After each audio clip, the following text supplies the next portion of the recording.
국내 자폐 스펙트럼 치료의 권위자이신 아이들의 마음 신호를 읽어내는 소아청소년 정신과 김북년 교수님이십니다. 아유, 안녕하세요. 반갑습니다, 교수님. 반갑습니다. 네, 안녕하세요. 서울대학교 병원 소아청소년 정신과의 김북년이라고 합니다. 반갑습니다. 네. 성함이 상당히 좀 독특하십니다. 네. 이게 복년만 돼도 조금 덜 독특한데 그렇죠. 북년은 네, 맞습니다. 그래서 처음 들으시는 분들의 반응이 일단 약간 놀라시고요. 예, 예. 네, 이러면서. 그리고 두 번째는 본명이세요? 이런 분도 가끔 있습니다. 근데 이제 그렇게 해서 한번 입력이 잘 되시면 잊어먹지 않죠. 그다음에는 안 까먹으시고. 맞아요. 네. 이게 그 교수님이 국내 그 자폐 스펙트럼 장애 치료 권위자 중 한 분이라고 제가 소개를 드렸는데 이게 이제 실제로 교수님께 진료를 받으려면 2026년까지 기다려야 된다고. 예. 좀 죄송한 마음이고요. 2026년까지. 네. 2026년인데. 아직도 네. 이게 너무 오래 남았는데. 이게 이제 최근 드라마를 통해서 이제 자폐 스펙트럼 장애라는 그 단어가 이제 익숙해지긴 네, 맞아요, 했습니다만 맞아요. 확실하게 이게 어떤 건지 좀 설명을 해주시겠어요? 자폐 스펙트럼 장애는 이게 발달 과정에서 생기는 어려움인데요. 두 가지 있어야 할 것이 없고 한 가지 없어야 할 것이 있다라고 보시면 될 것 같아요. 그럼 두 가지는 뭐냐? 건강하게 발달돼야 될 이런 사회적인 관계 형성 능력. 그 두 번째는 이 말을 표현하는 거나 말을 듣고 이해하는 능력들의 발달이 많이 떨어집니다. 없어야 할 것이 있는 경우는 상당히 강박적인 행동들이 많이 있습니다.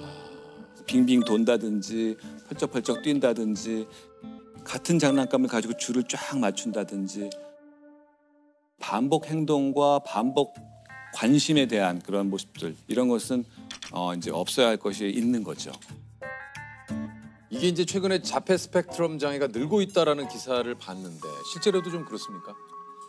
2010년부터 2020년까지 10년 동안 한 3배에서 4배 정도 증가됐습니다. 그러니까 워낙에는 한 200명 중에 1명 정도인데 지금 이제 100명 중에 2명 내지 3명까지 보고 있거든요. 그래서 그 이유는 몇 가지가 있습니다.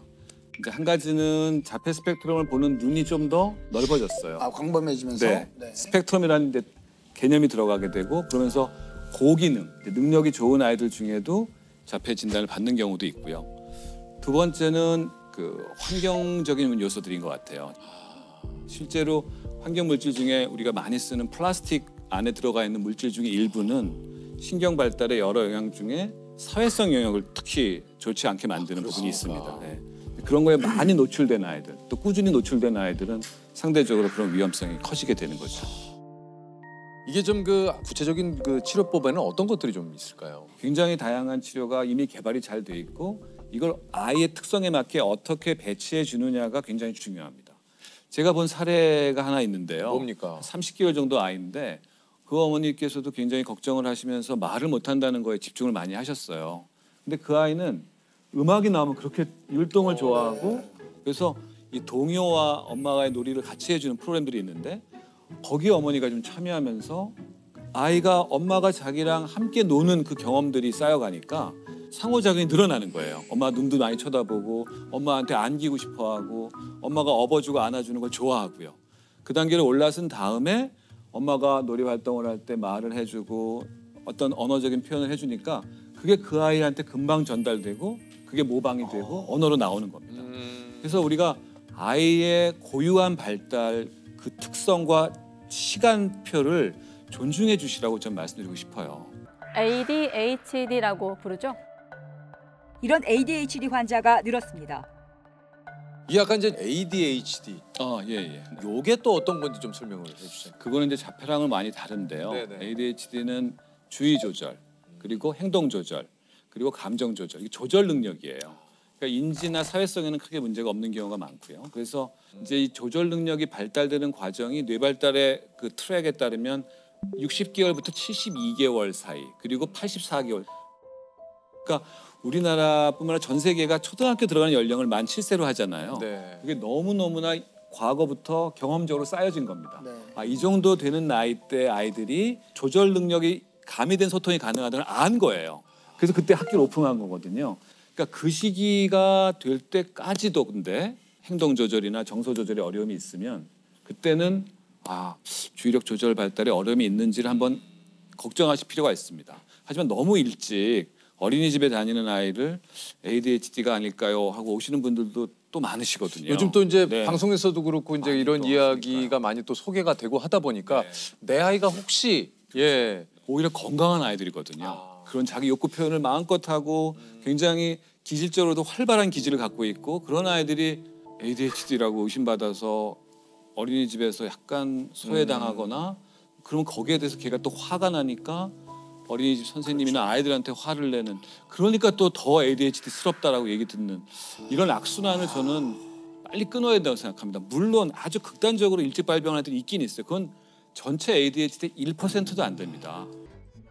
ADHD는 완치의 개념이 있는 겁니까? ADHD는 제가 볼 때는 완치의 개념이 있다고도 할 수 있습니다. 아 있습니다. 아, 그래요? 왜냐하면 아. 저희가 유병률 연구를 하면 초등학교 때는 대개 5%, 10%, 100명 중에 5명 내지 10명 정도가 ADHD 진단에 맞는. 근데 성인기 20대 초기에 이제 추적 관찰을 해보면 50% 정도는 더 이상 ADHD 진단을 내릴 필요가 없을 정도로 좋아지세요. 그럼 나머지 50%는 이라는 이제 질문이 나오는 거죠. 이제 성인 ADHD도 있다고 좀 얘기를 하셨기 때문에 내가 맞는지 아닌지 좀 의심해볼 만한 좀 증상들이 좀 있습니까? 네, 크게 봤을 때는 시간 관리에 어려움이 있는 반복적인 그런 특성이 있는 분들, 데드라인을 못 지키는 경우, 항상 늦는 경우, 뭔가 그것 때문에 상대방한테 또 본인한테 피해를 가는 시간 관리 문제가 반복해서 나타나는 경우. 두 번째는 분노 조절에 어려움이 있는 경우예요. 그러니까 욱하는 거. 네, 그 욱하는 문제 때문에 대인관계에서 갈등이 자꾸 생기고 본인 스스로가 굉장히 정서적으로 힘들어지시는 경우가 많습니다. 그래서 자기가 롤러코스터를 타는 것 같다는 얘기를 많이 하세요. 세 가지가 같이 이제 동반해서 나타난다면 ADHD 성향이 있을 수 있겠구나 하는 거를 느끼시면 좋고 그건 이제 하지만 거기서 끝나는 건 아니고요. 전문가와의 평가를 통해서 발달을 봐야 돼요. 최소한 초등학교 때부터 중학교, 고등학교를 거치면서 그런 조절 능력 발달이 꾸준히 문제가 있었다는 게 확인되면 그때는 진짜 어덜트 ADHD 가능성이 있으시겠네요라고 이제 우리가 도움을 드리게 되죠. 스스로가 그거에 대해서 너무 무서워하지 않아도 될 것 같아요. 가면 되잖아요, 병원에. 맞습니다. 그렇고요. 또 제가 볼 때 성인 ADHD 분들을 만나서 도움드리다 보면 오히려 이분들이 본인이 ADHD라는 진단을 받으면서 굉장히 아하 피노메논이 생겨요. 그래서 내가 그랬구나 하는 걸 아시고 아하라고 하는 기쁨이 생기는 건데 그러니까 이분은 과거 동안에 초등학교 때부터 중학교, 고등학교 내내 엄청난 비난을 받고 사셨거든요. 내가 대체 왜 그런지를 모르니까. 그렇죠. 그러니까 되게 인간성의 문제라든지 게으른 녀석. 근데 그 문제가 이게 이런 거였어 하고 이게 교정 가능, 치료 가능하다고 느끼시면은 본인에 대한 어떤 자아의 프레임이 많이 바뀌세요. 근데 그게 첫 단계입니다. 제가 볼 때는 치료에 있어서. 이게 꼭 어덜트 ADHD 분들이 모두 다 약을 먹어야 된다고 생각하지 않아요. 저는 훈련이나 교육적인 걸 통해서 해결될 수도 있고 또는 셀프로 극복하는 경우도 있어요. 자기가 자기 관리를 열심히 함으로써 그래서 그 변화를 통해서 본인이 새로운 자아상을 갖도록 도와드리는 게 그 다음으로 이제 이어지는 거죠. 이게 또 이런 그 예를 들어 얘기하시니까 또 이해가 됩니다. 본인도 스스로 나아지고 싶고 고치고 싶은데 내가 왜 그런지를 잘 몰랐는데 그렇죠. 10대가 되면 이제 보통 그 사춘기라는 거가 네. 오지 않습니까? 이제 가만히 두면 버릇없는 아이가 될까 걱정이고 그렇다고 이제 너무 제어하려고 그러면은 이게 또 엇나갈까 봐 걱정이고 이거 좀 어떻게 부모님들이 아이를 대하는 게 좋을까요? 그 청소년기 아이들과의 만남이 가장 어려운 것 같아요. 저 같은 경우도 제일 힘들었던 강의는 중학생들을 대상으로 한 강의였어요. 아무도 저를 쳐다봐주지 않더라고요.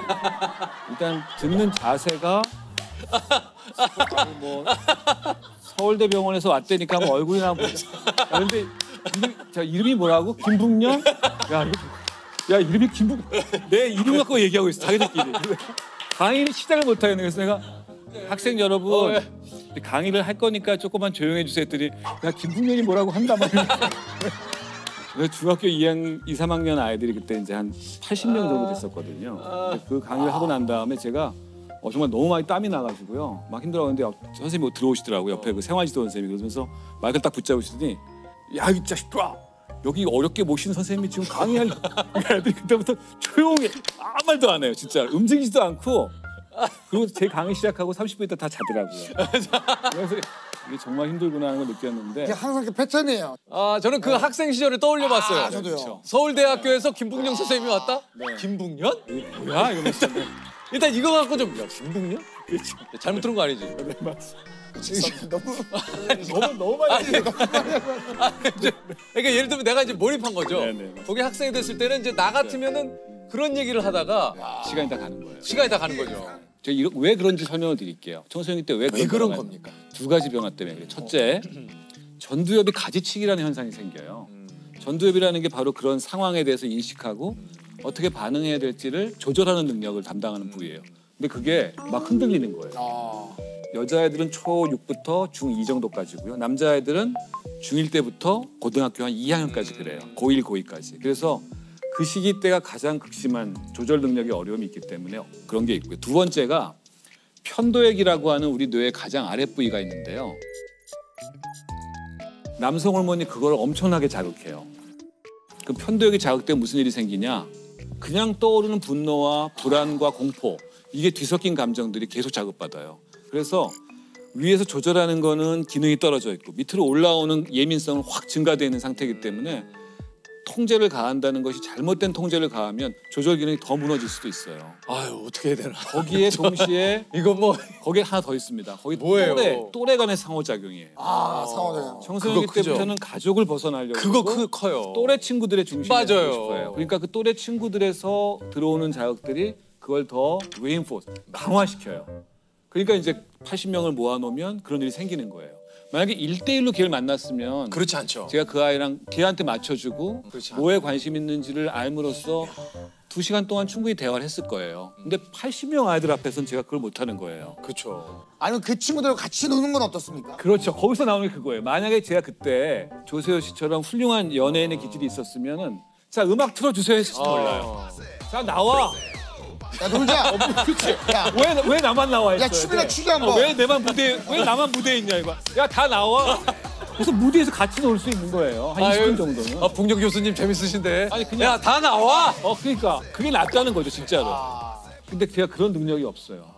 그러니까 그랬으면 유튜브 나오셨을 거예요. 아이들이 동영상 찍어갖고 근데 만약에 그 아마 유튜브 교수님이- 제목은 또라이였을 겁니다. 교수님이 그렇게 하셨으면 학교에서는 저 교수님 지금 뭐 하시는 겁니까? 이 품위 유지 상실. 예. 아주 아마 이제 아니 근데 뭔가 그거. 어쨌든 교수님이 얘기하신 거에 진짜 제가 청소년기를 생각해 보니까 저도 그런 것 같아요. 친구들이 가장 나의 그 어떤 중심. 가족들하고 어느 순간 뭐 밥 먹으러 가자, 뭐 어디 가자도 좀 싫어. 그냥 난 집에 있을게. 맞아. 이상해. 난 그냥 집에 맞아, 있을게. 그렇게 아이들이 이중의 어떤 영향을 받고 있는 상태에서 우리 부모님들이 이해해 주실 거는 연민이에요. 네가 힘들구나. 네가 감정의 파도 속에서 여기저기서 많이 힘들어하고 가족들한테 네가 이렇게 불손하게 대하는 거, 태도. 그런 맥락에서 생긴 거구나 하는 걸 딱 이해하시게 되면 연민으로 바라보게 돼요. 그리고 맞아요. 더 이상 태도 갖고 혼내지 않아요. 그 애들이 되게 자세가 이렇거든요. 보통 청소년기 그렇죠. 때는요. 예. 여기 올려놓으면 되겠습니까? 아, 예, 야, 올려주세요. 이렇게 올려놔요 이렇게 올려놓고 그래서 이렇게 이빨을 쑤셔요 또 이빨을. 엄마 왜? 이거야 이 기본 자세가. 이런 자세와 태도를 못 견디시면 안 돼요. 그리고 예를 걔가 들어 문을 꽝 닫고 들어간다. 그런 일도 많죠. 예. 그럼 조금 이제 시간을 주셔야 돼요. 거기서 바로 문을 확 열어서 이게 어디다 대고 하는 태도야? 이런 거 굉장히 안 좋아요. 지금 나오시는데요? 약간 나왔죠. 그 옛날에 약간 했던 우리 중학교 아들한테. 근데 대부분 다 관계가 더 틀어지고 맞아요. 대화는 단절되고 그 아이는 더 고립됩니다. 이거 그러니까 어떻게 그럴 땐 됩니까? 오히려 부모가 부모 자신에게 여유를 주셔야 됩니다. 이게 사실 그 좋은 부모가 된다라는 진짜. 것과 참 게 굉장히 많이들 생각을 하지만 이게 참 어떤 게 좋은 부모인지. 네, 맞아요. 제가 그거를 한 문장으로 확 다가왔던 문장을 하나 소개해 드릴게요. 저한테요. 네. 경구처럼 외우고 다니는 거거든요. 뭡니까? 당신 자녀를 나와 아내에게 온 귀한 손님처럼 여겨라. 귀한 손님이 오면 어떨까요, 우리가? 반갑죠. 반갑고 극진히 대접하고 싶죠. 근데 뭘 중심으로? 그 사람이 좋아하는 거를. 내가 좋아하는 거 막 강요하지 않잖아요. 귀한 손님인데 우리 아이한테 그렇게. 두 번째, 손님이에요, 그 사람은. 내가 마음껏 이 사람을 막 좌지우지할 수 있는 사람이 절대 아닙니다. 소중히 여겨야 되고 그리고 그 사람을 개별자로 존중해 줘야 돼요. 세 번째, 이게 난 여기서 더 그런데 떠날 사람이에요. 내가 그 아이들을 계속 붙잡아 두는 게 아니에요. 언제 떠나느냐는 아이들마다 다르겠죠. 어떤 아이는 대학생이 돼서 떠난 경우도 있고요. 어떤 아이는 군대 갔다 와서 떠나는 경우도 있고요. 결혼하면서 떠날 경우도 있고요. 근데 진짜 떠나보내야 돼요, 그때요. 그래서 올 때 정말 귀하게 왔으니까 너무 감사한 일이니까 그 아이한테 정말 우리가 애정을 쏟고 좋아하는 거 잘해주고 그리고 그 사람을 그대로 존중해주고 그 사람이 가고 싶어 할 때 언제든지 갈 수 있게 해주는 겁니다. 그 사람이 가고 싶어 할 때. 이 문장이 아무런 설명이 없었어요. 그냥 이렇게 경고처럼 떡 적혀 있는데 한 번 쓱 보고 나서 느낌이 확 왔습니다. 그래서 많이 떠올리면서 사는 말 중에 하나여서 오늘 이렇게만 하면은 뭐 진짜 좋은 부모가 안 될래야 안 될 수가 없죠.